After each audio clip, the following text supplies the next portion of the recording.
understanding who he is and what he is and how he can help. It might even be a lady, Father, and we understand that. So I want this thing to be very clear tonight as our people log on with us. I want them to know the benefit and the importance of a county sheriff. And I pray this in Christ's name and for his sake. Amen. Okay, we'll go ahead and begin.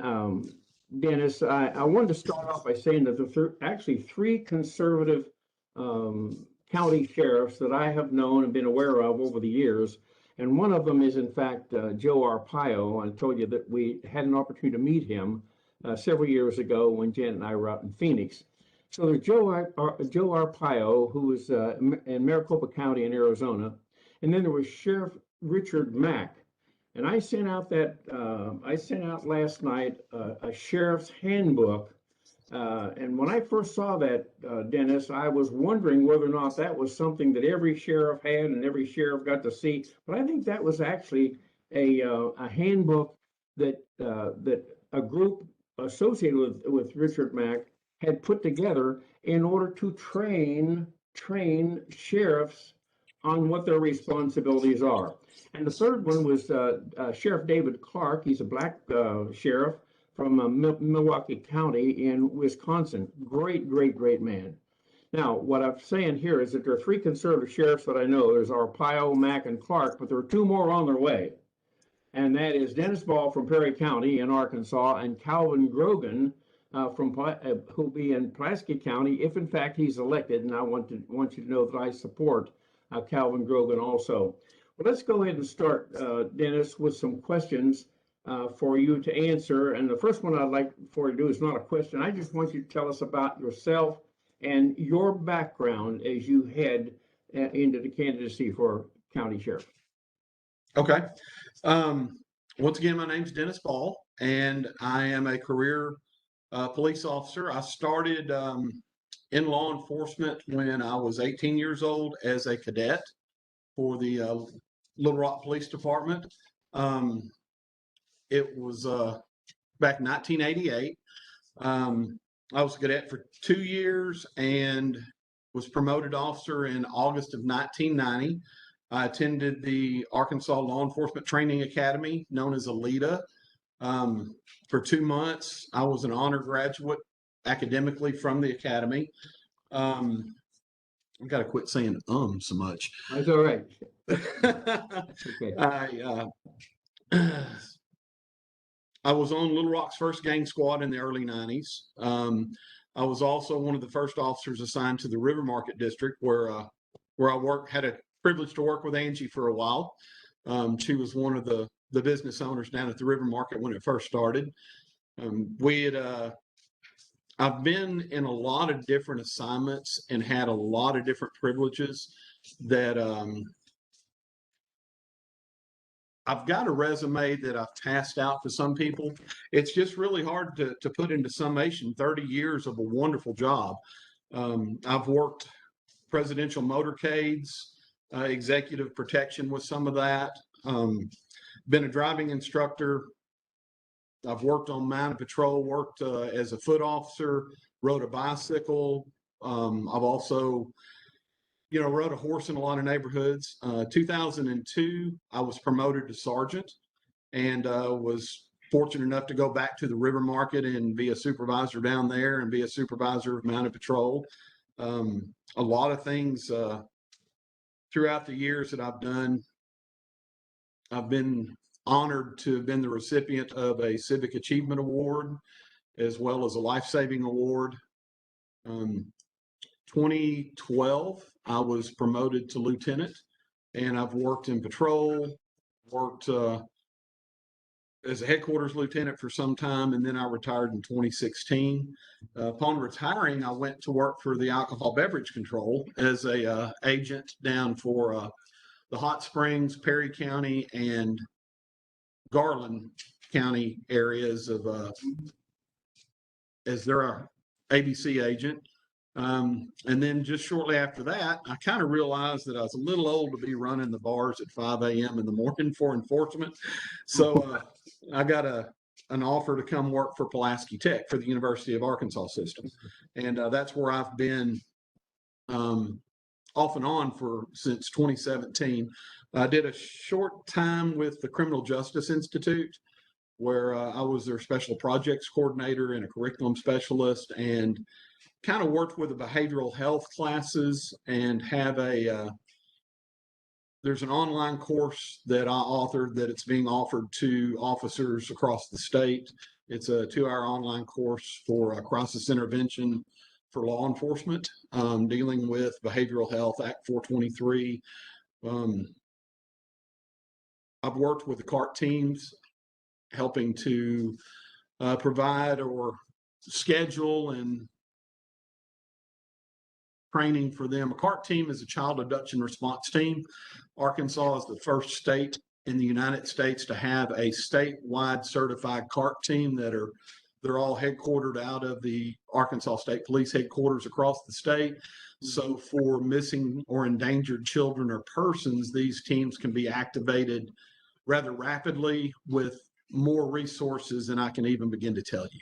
Okay. They have already brought people home. They've already rescued and tracked down people. So the CART teams are a big thing. Also, I'm currently a captain with the University of Arkansas system, and I'm an instructor. I also do some guest instructing for the Basic Police Law Enforcement Training Academy and teaching defensive tactics. Recently become a Krav Maga defensive tactics instructor. So I've had a wonderful, blessed career with so much experience that I want to bring to the people of Perry County. Absolutely wonderful. Well, just curiously, how long have we known each other? Oh, Dr. Jim, gosh, I would have to say almost all my life. My grandparents went to South Highland, and my father was one of your students, and I would say probably 40 years for me. Since I was about 13 years old, I don't want to say preach, but you were you handled my mother's funeral. And that was a very moving part of my life that really kind of put a lot of things in perspective. And at that time, that's when I really kind of considered myself to come under your ministry. Okay. All right, sir. Now let's see. Let's go on to another question here. What should be the proper motivation for anyone whose desire it is to hold the office of county sheriff? It should be their desire to protect and serve the citizens. If somebody is in that for personal gratification, for recognition, for power, for authority, or any other thing, that's the wrong motivation to be there. That the office of sheriff is something that you've got to have a servant's heart, and you're going to see some wonderful things in that job, and you're going to see some pretty horrendous things. And at some points you're going to be protecting, other points you're going to be serving, and it's about a service. And that's kind of my thoughts on that. Was yeah, it can't be a self-centered kind of thing. It's about others. Yeah. You know, I think I read something recently, Dennis, regarding the office of county sheriff. And the statement went something like this: the county sheriff is on duty 24 hours a day, 7 days a week, and 365 days a year. Yes, sir. Is that true? And if that is, explain that why you never get a day off. Well, you were the head of that agency for that area, for your county. In leadership, the buck stops with you. That you are ultimately responsible for everything that goes on, whether it's good or bad, whether you really didn't have anything to do with it. Personally, you're responsible for the outcome of that, and the successes and also the failures. And so 24/7, crime is going to continue. Needs for service are going to continue. Sometimes, you might get a call in the middle of the night because of a particular crime that occurred, or an incident or an accident that's going to involve some type of determination from you or some action from you that you never really get a moment off duty. Yeah. Well, since we're talking about county sheriffs in the state of Arkansas, is there any place that you know of, and this could be just a yes, no question, is there any place that you know of where in the Arkansas State Convention that there is that the Constitution is actually addressing the office of county sheriff? I know that our Arkansas Constitution addresses the sheriff. There's also a section in that, I think it's Article 7, Section 46 or somewhere around in there, that lists a lot of the duties. There's also let me look for that for just a sec. The there's a location on the web, and I encourage people to look at this because it's www.arcounties.org, and that is a website for Arkansas counties, and it tells job descriptions. It tells what county officers are supposed to do. And it lists out the duties that are given for the sheriff and his responsibilities. Okay, fine. Well, listen, there's more to your office than just the sheriff. You actually have deputies also. And I'm wondering what the difference is between the sheriff and the sheriff's deputies. What's the difference? Well, really not a whole lot. The deputies are given their power through the sheriff. They are agents of the sheriff, and the duties that they perform as his agents are the same duties that he does. They just derive their authority through his constitutional authority. Okay. If that makes any sense. Yeah, okay, that's fine. Well, let's move on from there then. If I met a person on the street out in public somewhere, if I met them and it looked like they were from the sheriff's department, how would I be able to distinguish between the sheriff and one of the sheriff's deputies? Well, probably the first thing you would notice is that either they're wearing a badge that says deputy, where the sheriff would say sheriff. Okay. They may have some headgear on. Some organizations use ball caps and things like that might say sheriff's deputy across the front. On their cars, most of the time, the deputy's car say sheriff's deputy, whereas the sheriff's car may just say sheriff. Okay. And there might be some, distinction there in that. And most of the time, folks will know they're talking to the sheriff just simply because he's elected. And they had to pretty much kind of have some say into that. And I would hope that they had done their due diligence and knew who he was and what he looked like, and were aware when they cast that vote for him that this is my sheriff. Interesting enough, I know I know that I voted for the sheriff this last time in Pulaski County, but to tell the truth, I don't even know his name, and that's not good. But I don't even know his name. So what are some of the major characteristics the public should look for when evaluating a candidate for the office of sheriff? What are his characteristics? I would think importantly would be character issues.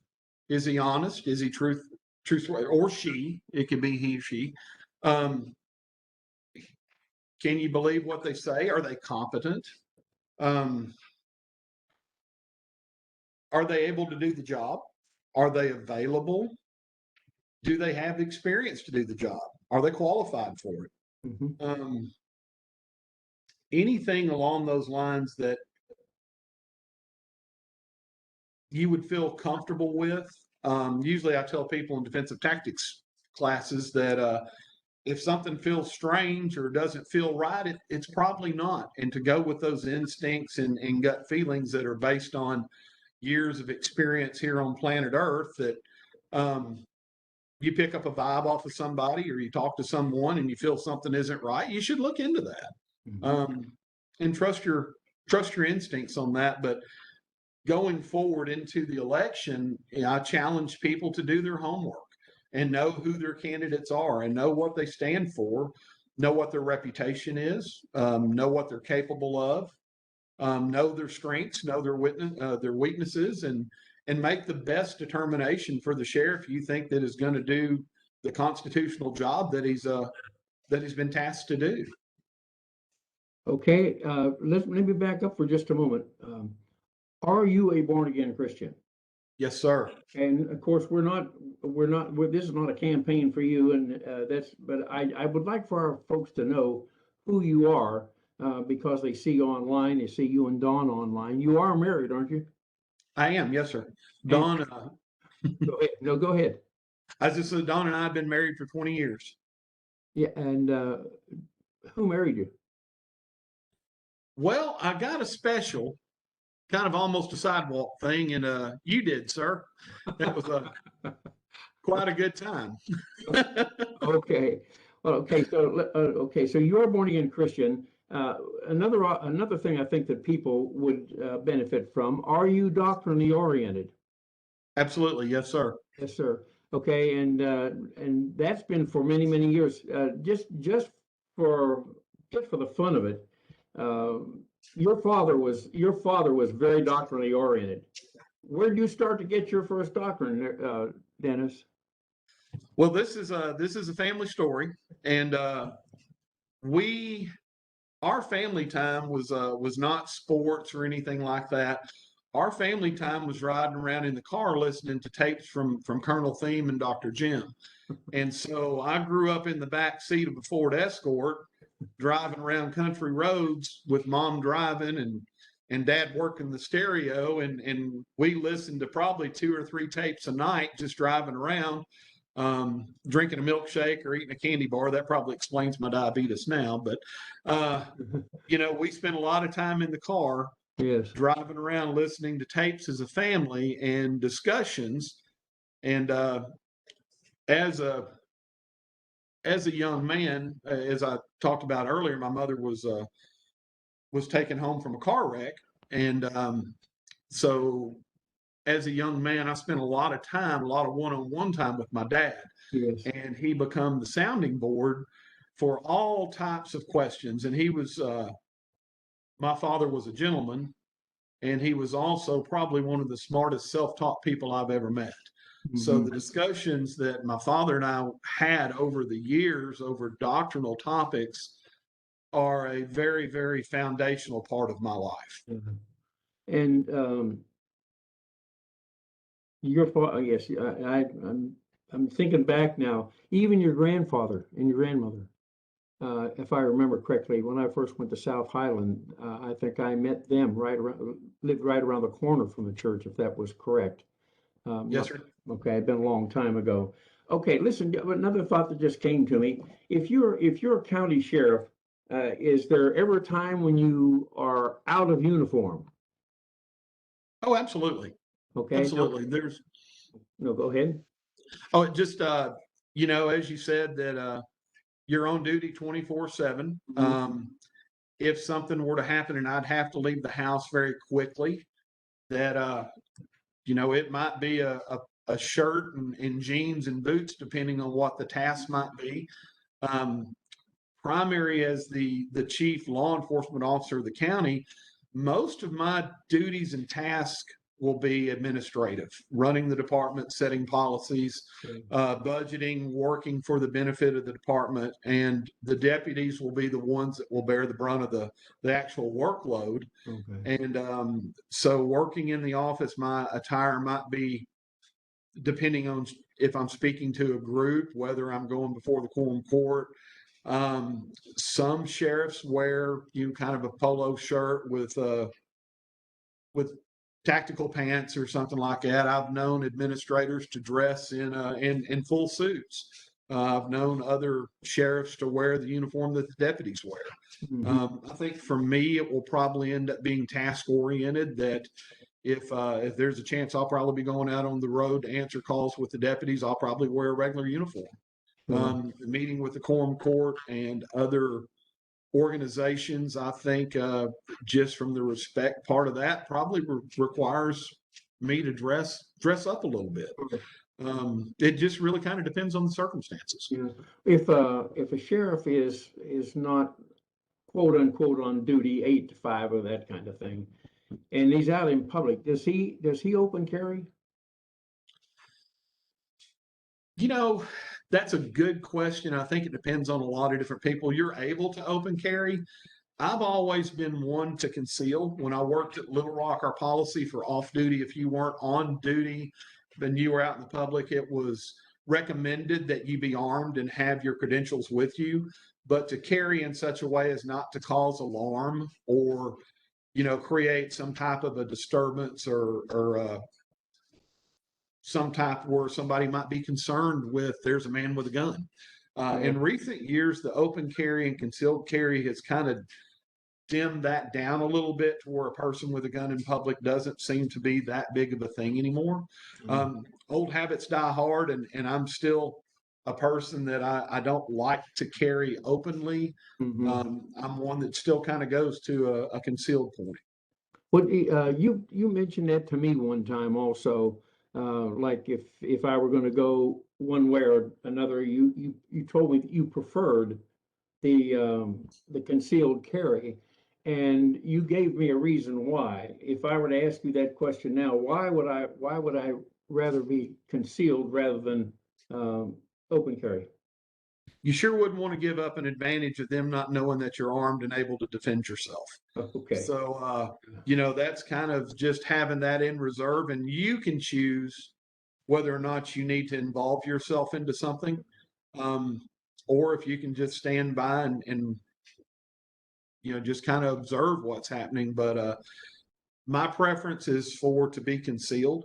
Now, I know there's an attorney general's opinion, and it's come through the courts as well, that you can conceal carry without a concealed carry permit. That is part of the Second Amendment that falls under that you have a right to be armed, whether it's concealed or whether it's not concealed. The concealed carry permit just allows you to be in different places without running afoul of different laws for firearms in particular areas. Okay. Well, let's go back here to something I think I asked earlier, but I'd like to go back here again.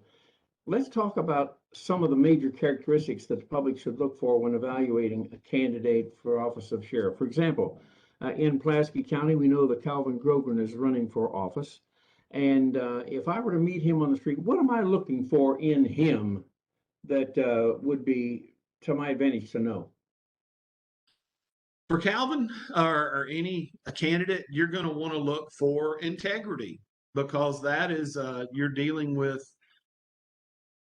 You're going to have to go to court. You're going to have to give testimony. You can't lie.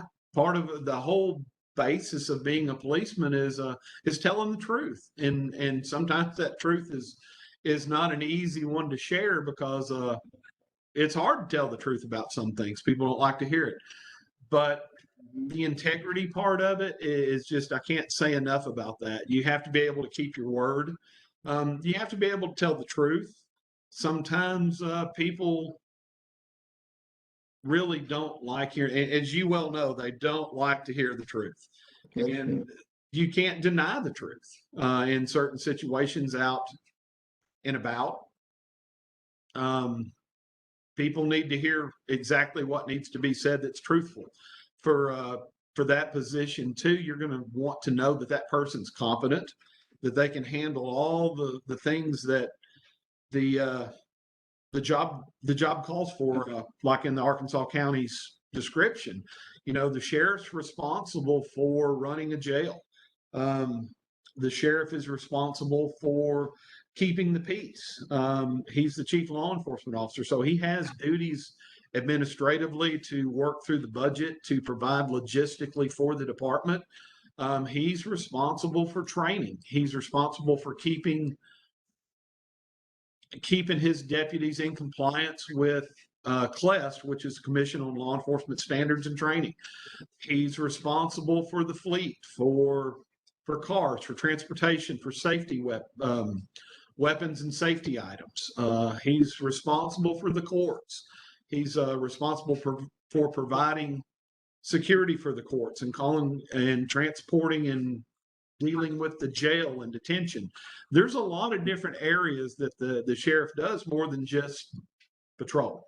Sure. And actually, and this is a strong belief of mine, the sheriff's primary and most important part of his job is to be on the alert for encroachments on your constitutional rights. Yeah. That's his job, is to protect your constitutional rights and your liberties We'll before talk he about, ever puts a prisoner in jail, yeah, before he does anything. that's a good area, and I think we got that part of a question, and I want to save that until that time. Okay, Um, I get to rolling.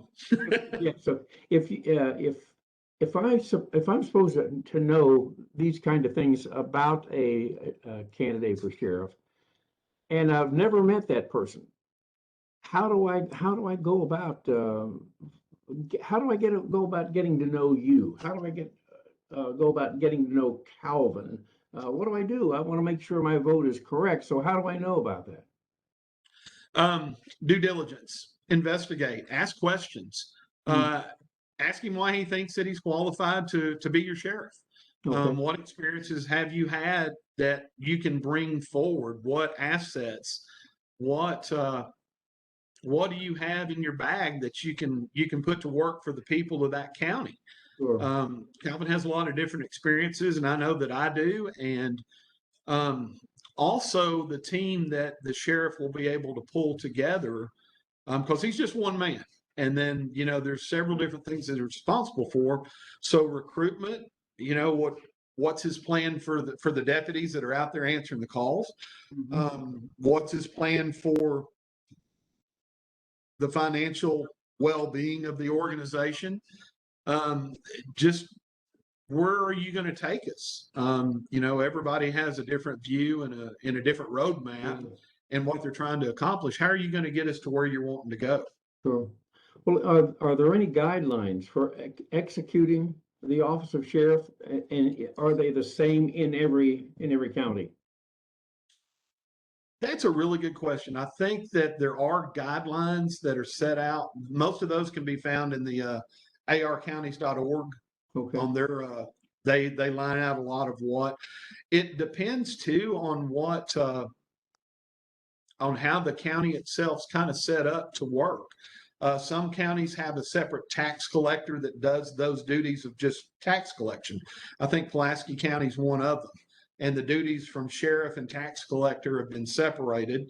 In Perry County, that's the same job for the sheriff. So one of my responsibilities would be for the collection of taxes.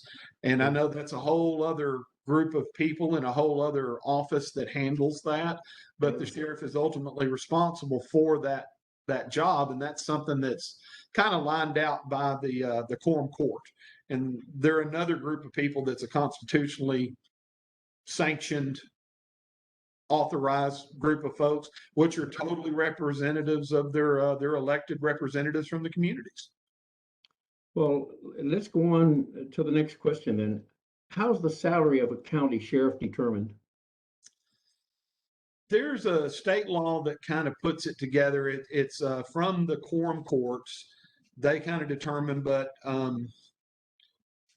most of the time it's done by population. I think there is a funding formula that came in a couple of years ago, and I think that is out there on our county's website as well, how that formula works. The name of that is Act 320 is the actual act that deals with the salary formulations. And I want to say that it is every year, every 2 years, there's a cost of living adjustment. And salaries, I'll just go ahead and kind of segue into that a little bit. Salaries are a big thing for sheriff's offices and law enforcement in general. A challenge that we have in Perry County is that we have Little Rock, we have Pulaski County Sheriff's Office, Morrilton and Conway County Sheriff's Office to the north, Conway, Faulkner County to the east of us, Hot Springs and Garland County to the south. We are surrounded by other counties and other agencies that pay double, almost triple what our deputies get paid here in Perry County. So retaining deputies, you'll train them, you'll send them to the academy, they'll come back, and then after they've served their probationary period of a year or so, they can be lured away to someone just over the county line at double the money. So that's going to be a challenge for us here in Perry County, is to how can we retain our deputies at the pay that we pay them? And I think it's something that's experienced all across the state and all across the nation, actually. Yeah. Well, I was going to ask that question. How's that determined? And what you've indicated into the salary in Perry County for the sheriff is not going to be the same as the salary in Pulaski County. Is that correct? Yes, sir. Yes, sir. Okay. And Okay. a lot of that's set for population and things like that. But ultimately, for other salaries and things like that, that's up to the court. Will you have probably not as many deputies in your county as there would be in Hot Springs or Pulaski or something like that? You probably won't have the same number of deputies. Right. We've got a small number of deputies here. Half of the Perry County is national forest, and our population base is just 10,500 people, and that's the entire county. Okay. So Okay. we're really kind of small, and that limits our resources. To whom does the sheriff answer? To whom does he answer? To the people, man, to the people. Wait a minute. Wait a minute. Say that again. Okay. To the people. To the He is people. elected. Okay. He answers to them. He is their protector. He is their guardian, but they are his boss. And he's got a responsibility, kind of like when we were talking, the very first question was,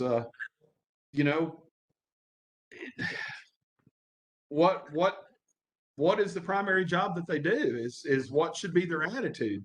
And it should be that of a servant. It should be that of a protector. It should be someone that has a heart of service and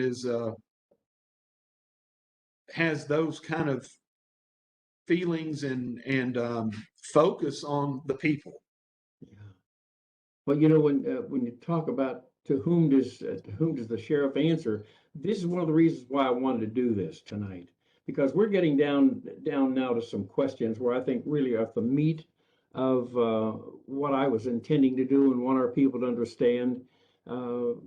We've given your background and seen what what the character of a sheriff probably ought to be or should be, but just this very statement that you just made, that the county sheriff answers to the people, and we'll do some more about that here in just a second. And that let's go on to the next question then, and that would be, let me see, regarding law and order. Regarding law and order, and I want people to understand this. Regarding law and order, who is the highest authority in any Arkansas county? And I believe it would be the same in any county in any state. The question then is this: regarding law and order, who is the highest authority in any Arkansas county? Your county sheriff, your elected county sheriff. Boy, that goodness. I hope our people understand that. And it doesn't make any difference. I'm going to guess and say that it doesn't make any difference whether you're in California, Texas, Oregon, Washington, New York, or whatever. If the county, you have a county sheriff in every county in that state, even wherever you are, that county sheriff is the highest authority. Is that not correct? For law and order, yes, sir. It is his responsibility to keep the peace. It's a constitutional directive. Yeah. Oh, my mind is just going this way because of that kind of understanding. Let's go on to the next question then. Okay. Tell us the meaning of the following statement. The county sheriff is the last line of defense when it comes to upholding and defending the Constitution. Let me read that one more time. The county sheriff is the last line of defense when it comes to upholding and defending the Constitution. What does that mean to you? The sheriff is your bodyguard. He is your personal bodyguard. He is the protector of the Constitution. He is the protector of your rights and liberties.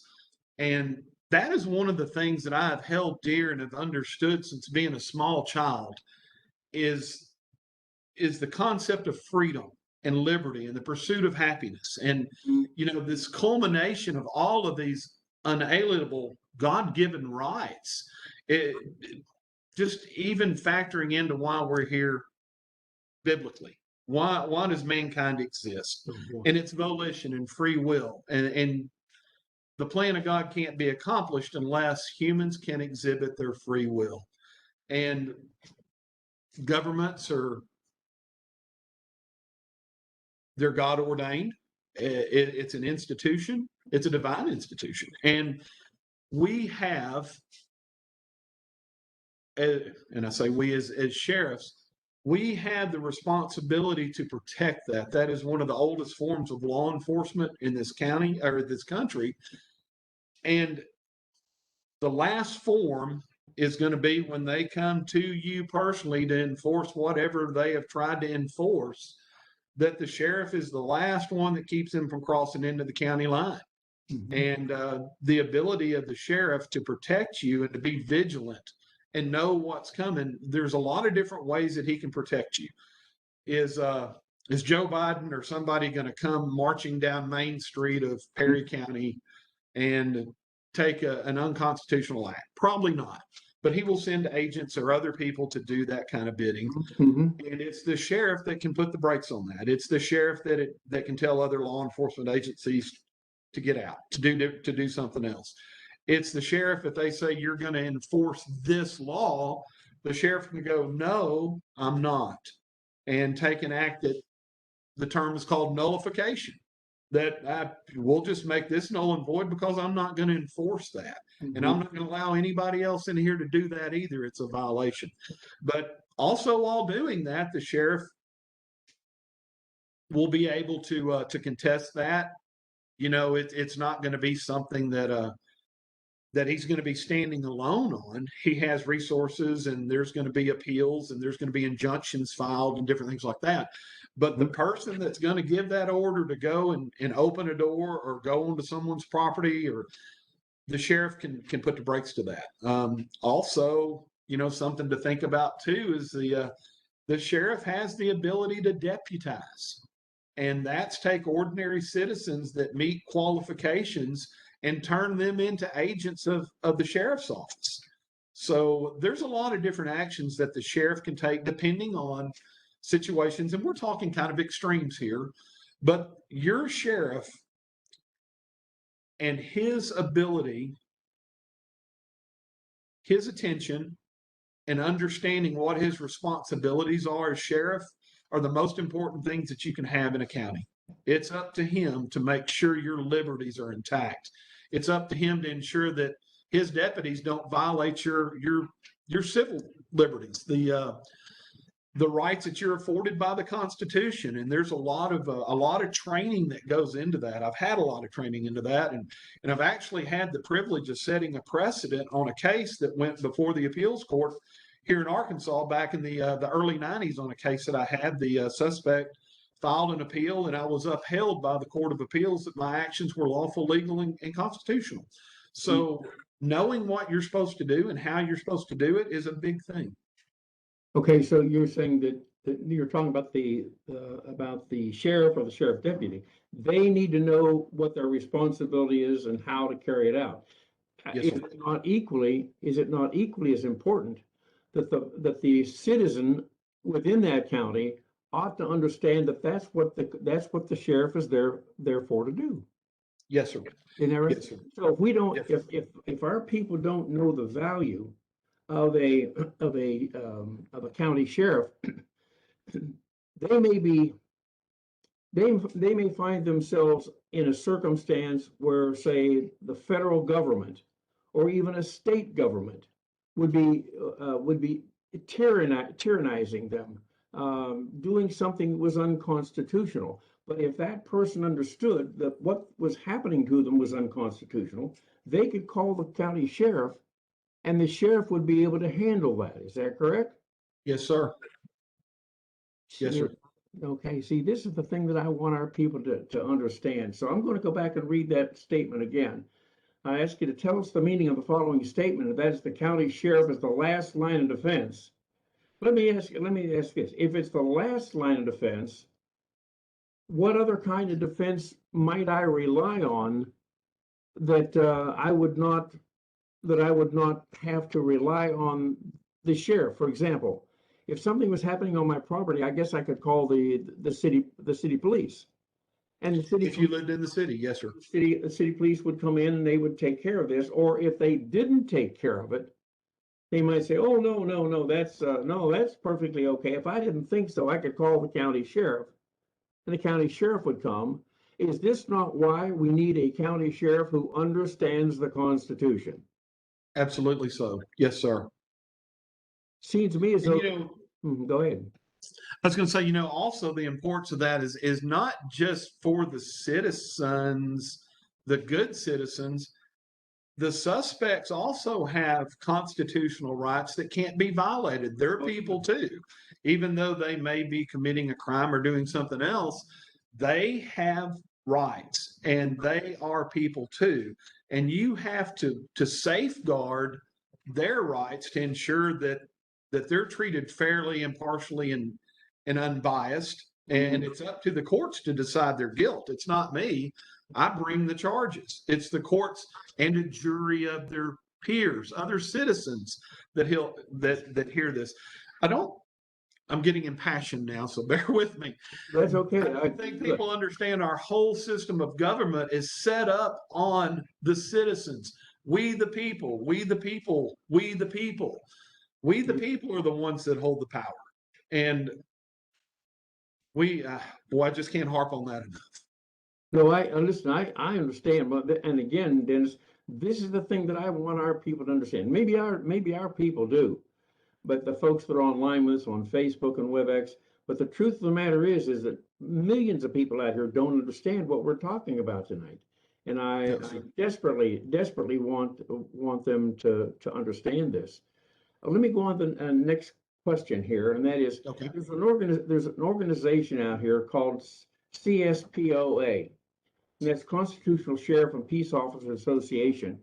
And I wondered whether or not, do you have any knowledge of that association at all? I think that was actually founded by Sheriff Mack, and I wasn't sure whether that's something that all county sheriffs would understand or people running there. I am aware of that, and it's basically a pro-constitution organization, and it's a professional organization. It does a lot of education, and that's kind of where we're really lacking is bringing the professionalism back. We went through a lull in law enforcement, and everything kind of handle them to it, that it goes one side or the other and back, but it usually centers up in the middle, more so than not. That organization is really constitutionally driven, and bringing, I guess the importance is making the awareness that the sheriff has constitutional responsibilities, and those responsibilities are to uphold and protect the Constitution and people's constitutional rights. Is it possible that there may be sheriffs who are elected? They're all elected, but a person would be running for the sheriff's position and actually get elected and not really be constitutionally oriented. Absolutely. It's called a popularity contest. Oh, okay. And if you can look at me and see I'm not really pretty, so if it's a beauty pageant, I'm out. Yeah. But if the citizens are doing their due diligence and they have researched me and my experience and my training and the history of performance that I have, and then listened to or had a chance to visit with me about the importance of my servitude to them as a publicly elected official representing and protecting them, I think there's a big difference. I think another term that I've heard and I've used in the past, if I'm going to vote for you simply because you and I have been associated with each other as friends for 40 years. I like the fact that you ride motorcycles, and I wish I could, and all that kind of stuff. Don't we call that identity politics?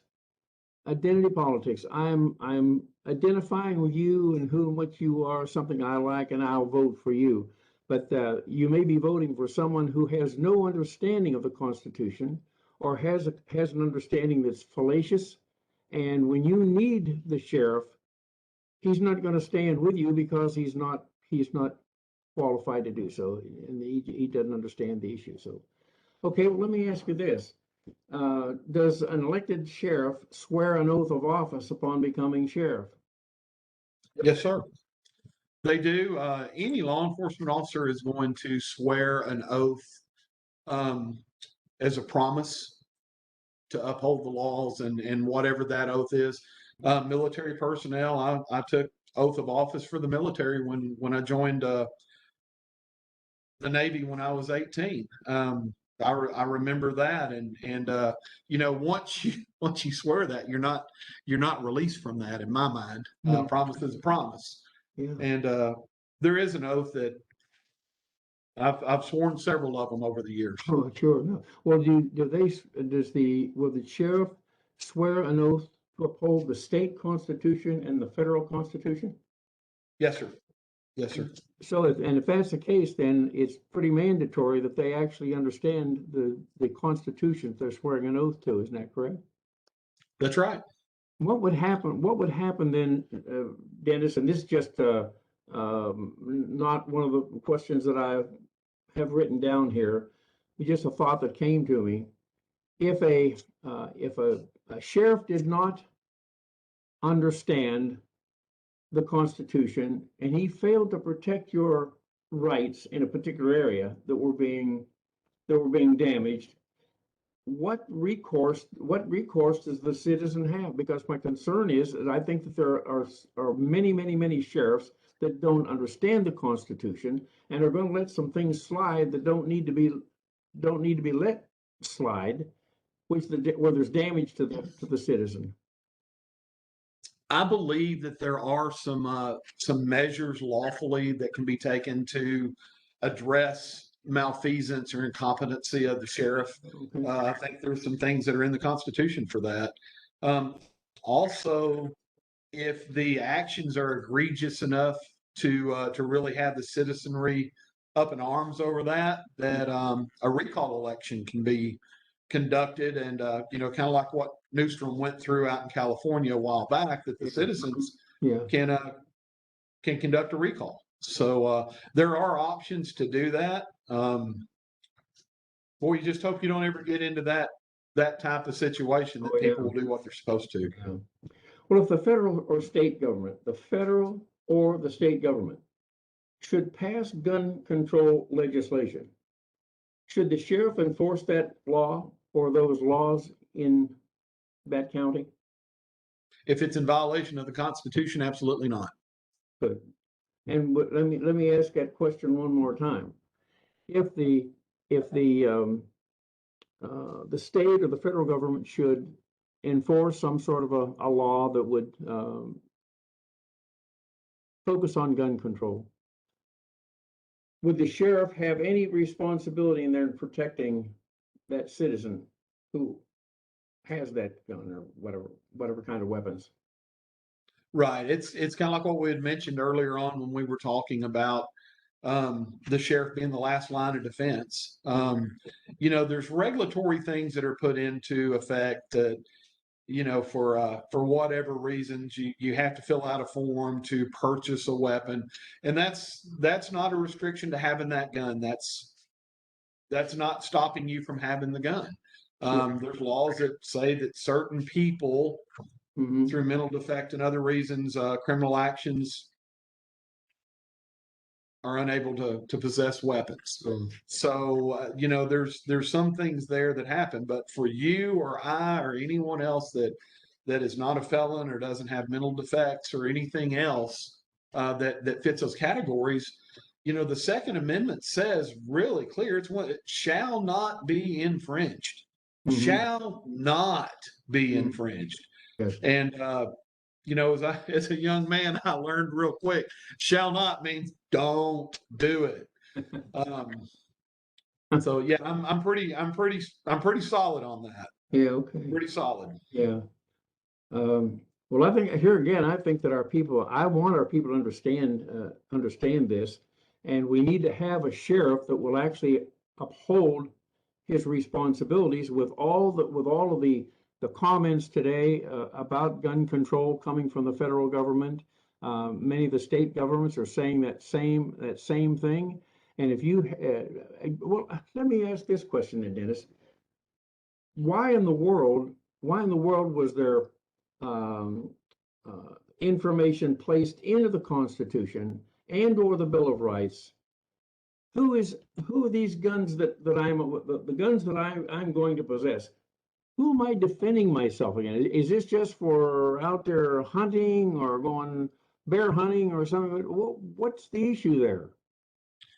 You know, I think, and I'm not a constitutional scholar, but it's not about the gun, it's not about the weapon, it's about the constant being able to defend yourself from anything that tries to force you to do something that violates your volition, that violates your free will, that violates your ability to live your life freely.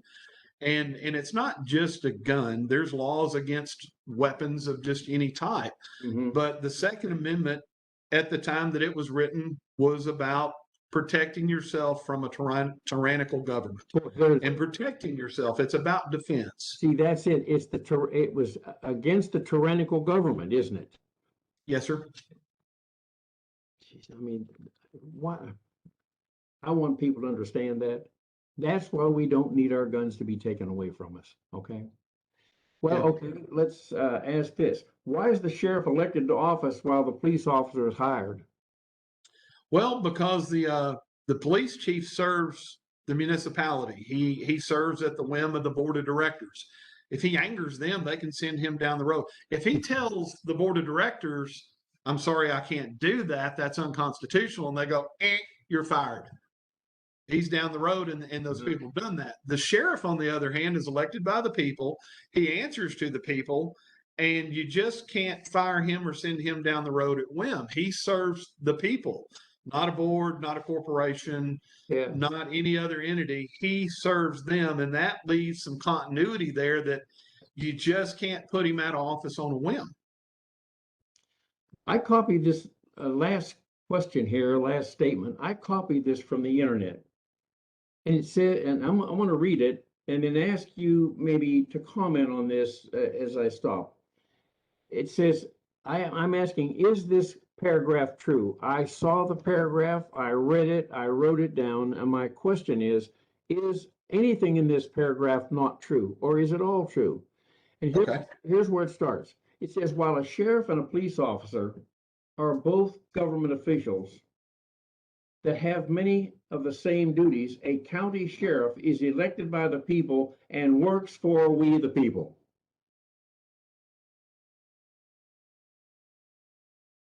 That's true. Okay, and do you have that same statement on your paper that I sent you? Yes, sir. Okay, it's about okay, because I didn't want you to think I was throwing you something that maybe that was out of order or that I hadn't given to you. Okay, so really, the county sheriff works for we the people. We've said that 2 or 3 times. Now, how about this? A sheriff's seat at the county level was created by the U.S. Constitution. If that's the case, I'm not sure where in the Constitution it does that. It might be maybe not by a direct statement, but this paragraph and the author of this indicated that that was so. So I just wondered if you had anything to comment on that. That is, the sheriff's seat at the county level was created by the U.S. Constitution. I once again, not a constitutional scholar, Yeah. but I do know that it is in the Arkansas Constitution, which is a mirror of the United States Constitution.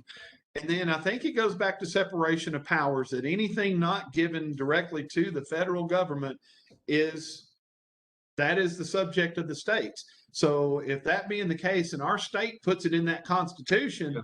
that state sovereignty, and that puts it firmly where it needs to be, and the federal government needs to stay out of that. Okay. And the next statement was, says a police officer works, let me see, hang on just a second. A police officer works for a corporation or municipality in that specific jurisdiction to enforce code within that jurisdiction.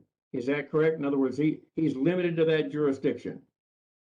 He is limited to that jurisdiction. I know at Little Rock, my responsibilities as a police officer for the city of Little Rock were to enforce criminal law. I didn't have anything to do with civil law, code enforcement or anything like that.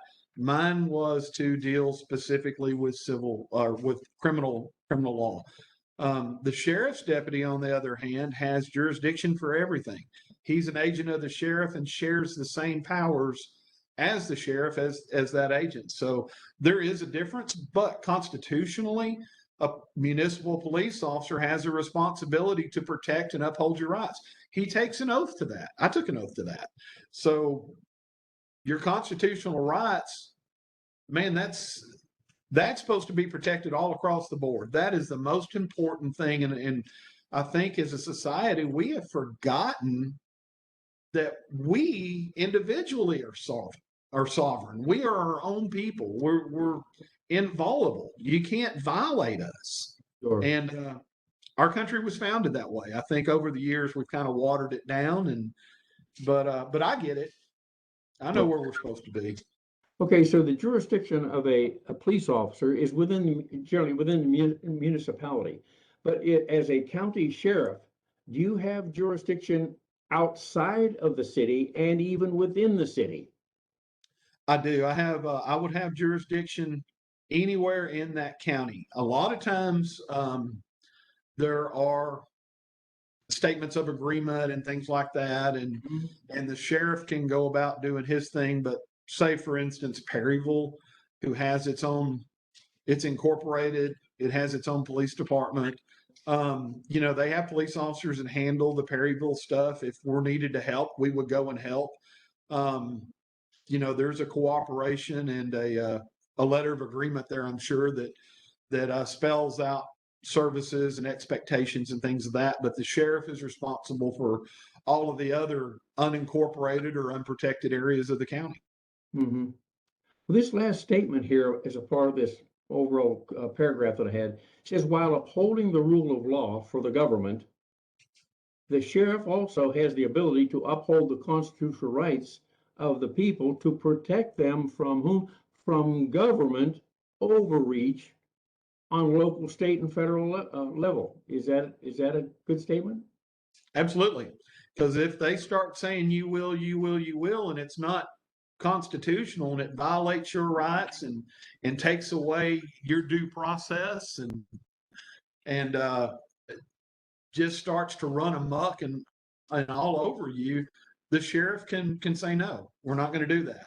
We're not going to participate in that. We're going to use the process of nullification to say that, say whatever you want to, but it's not going to happen. Also, the sheriff runs the county jail. I don't have to receive that person into my jail. I can put the block on that. So if somebody from another department were to come in and go, I'm bringing him to your jail for these charges, and if I know about that, no, I don't think we're even going to book him in. Okay. I'm not going to take him. Okay. So there's a lot of things that your sheriff can do. I don't know if people remember Sheriff Tommy Robinson from many years ago. There's a lot of things that he did that kind of really shocked people, and he took charge. He took charge.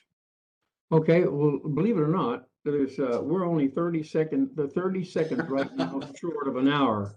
Is there anything you'd like to say that would just in a final statement, a comment to our people that are online or are going to listen to this, something that you would want them to know to reinforce whatever that is? What would you say to them? The county sheriff is supposed to work for you, and our government is about we the people, and we the people have the power, and we need to start using our power to do the things in our community that we need to do to hold people accountable. They're taking our taxes and our money for their paychecks and their salaries, and we're getting nothing in return for that most of the time. The biggest thing that I can ask you to do, pray for your leaders, pray for your people that are in office, pray that they be able to make the right decisions and understand what their job responsibilities are, and not be afraid to stand firm and stand in the gap and be salt and light to the communities that they serve. Okay, buddy, let's pray. And I want to thank you. I love you, brother. Love you And too, Dr. Jim. Thank okay, you. let's pray and we'll close. Father, this has been a great hour. And I think that we've reinforced some things that we already know, and or perhaps there are some things that were said tonight that people didn't know that we need to know. So I want to place Dennis and his candidacy. While this is not a political campaign here tonight, we've made comment about this. We're not asking for money at this point in time. We simply want to know what is the value and the importance of a county sheriff. So I want to ask, Father, you continue to guide Dennis into that position. And I pray, Father, that Calvin Grogan will actually be elected here in Pulaski County. We need that. I just saw something today where there have been like 10 people killed within the last week or month. It's been a large number of people. Crime is on the rise, Father, and we need to know that we have somebody out here that has our back, and that would be the county sheriff in many areas. So thank you for Dennis. Thank you for Dawn, his wife. Thank you for Calvin and his wife. And I'm going to pray, Father, we would come to better understand the importance of a county sheriff in our lives and the lives of the community. And I pray this in Christ's name and for his sake. Amen. Amen. Okay, Thank buddy. you, Dr. Jim. Okay, thank you so much. We'll see you later. We'll look forward to seeing you. Let's see, this Wednesday. We'll see you this coming Sunday if the creek doesn't rise. Okay. Okay. Thank Okay, you. buddy. Good night, everyone. Bye.